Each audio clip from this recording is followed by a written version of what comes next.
Hello, my brothers and sisters across Africa and everyone who still believes this continent has the right to defend itself and shape its own future. What if the so-called defeat at Kidal was never a defeat at all? What if the images that flooded social media showing armed groups celebrating inside the city were not proof of victory, but proof that they had just walked into a trap? Because right now, something extraordinary may be unfolding in northern Mali. And if the current strategy succeeds, Kidal may go down in history not as the place where Mali collapsed, but as the place where the rules of the Sahel War began to change. On April 25th, coordinated attacks struck multiple Malian cities almost simultaneously. Bamako, Gao, Sévaré, Mopti, and Kidal all came under pressure. The scale shocked the region. Soon after, fighters linked to armed groups flooded into Kidal, celebrating online and declaring victory. Meanwhile, the Malian Army and Africa Corps withdrew from parts of the city, and many observers immediately called it a military disaster. But here's where the story becomes far more complicated. Outside the cities, these armed groups survive because they are almost impossible to pin down. They move through deserts, remote villages, forests, and border corridors. They attack quickly, then disappear before any response can fully organize. For years, this has been one of the greatest frustrations for governments across the Sahel. But Kidal may have changed that equation. Because once fighters concentrate inside a city, they stop being ghosts. They need supply routes, they need fuel, they need ammunition. Their positions become easier to monitor. Their movement becomes more predictable. And according to reports emerging after the withdrawal, Malian and AES forces began tightening pressure almost immediately through airstrikes and ground operations. The question now is no longer whether Kidal was entered. The question is whether Kidal has become a box that is slowly closing. For years, this was the cycle that defined the Sahel. Armed groups would launch attacks, overwhelm isolated positions, disappear into the desert, regroup across borders, then return weeks later somewhere else. Governments spent years chasing enemies they could rarely fully locate.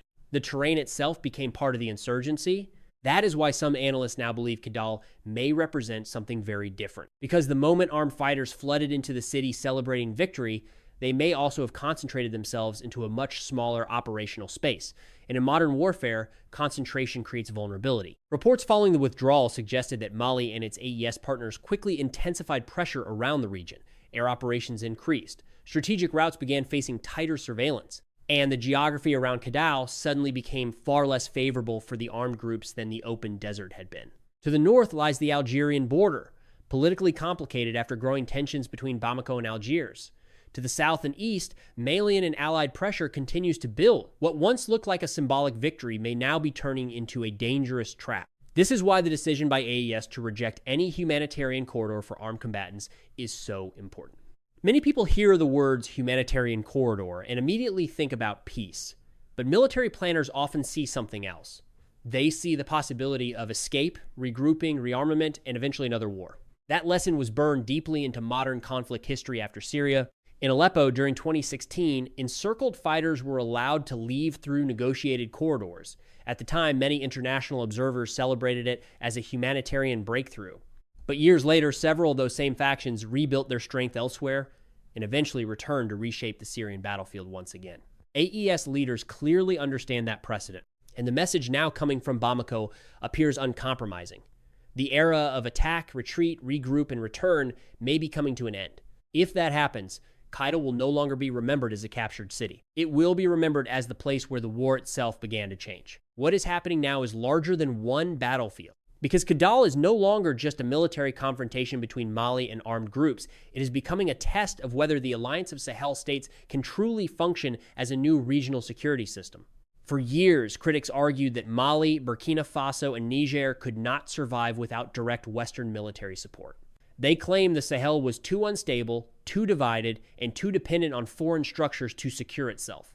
But the events surrounding Kidal are forcing many people to reconsider that assumption. Assimi Goita, Ibrahim, Traore, and Abdurrahmane Tiani are all approaching this conflict from slightly different angles, but they share one central message. The Sahel must stop reacting passively to insecurity and begin building its own doctrine of defense. For Mali, this means transforming from a force constantly chasing insurgents into one capable of containment and coordinated pressure. For Burkina Faso, Ibrahim Traore has become a symbol of resistance against external dependency and a powerful voice for African sovereignty. His support for AES operations sends a message that an attack against one member of the alliance cannot be treated as an isolated event. And for Niger, Tiani continues pushing the idea that terrorism survives because borders remain fragmented while armed groups move freely across them. From this perspective, Kidal is not simply a Malian issue. It is part of a regional network that requires a regional response. That is why AES coordination matters so much. Joint military planning, intelligence sharing, drone surveillance, and rapid cross-border cooperation are all part of a new security model the alliance is trying to build. Whether the world agrees with their politics or not, the message is becoming increasingly clear. The Sahel no longer wants to remain a battlefield managed from the outside. It wants to become a region capable of defending itself on its own terms. And if Kidal becomes the moment where AES proves that concept can work, the geopolitical impact will reach far beyond northern Mali. But even as AES presents Kidal as proof of a stronger regional response, there are serious risks that cannot be ignored. Urban warfare is never clean. And when armed groups operate inside populated areas, civilians often become trapped between military pressure and insurgent tactics. Schools, clinics, supply routes, and local markets can all become part of the battlefield within days. This is one of the main reasons many Western governments and international organizations have expressed concern about the strategy unfolding in northern Mali. Some critics argue that refusing escape corridors for armed fighters could worsen humanitarian conditions and increase civilian suffering. Others warn that the growing role of Africa Corps and Russia inside the Sahel represents a dangerous militarization of the conflict. There are also concerns that military governments within AES may prioritize battlefield control over long-term political reconciliation. Not all of these concerns should be dismissed, because history shows that military victories alone rarely create lasting peace. If communities continue feeling abandoned, excluded, or economically forgotten, armed groups often return under different names and different flags. But supporters of AES respond with a difficult question of their own. If more than a decade of international missions, foreign military operations, and external security frameworks failed to stabilize the Sahel, why should people automatically trust the same models again? That question explains why so many citizens across Mali, Burkina Faso, and Niger continue supporting this new regional approach despite the risks involved. For them, Kidal is not only about military control, it is about proving that African states can attempt to solve African security crises through their own coordination, their own priorities, and their own strategies. Still, one reality remains unavoidable.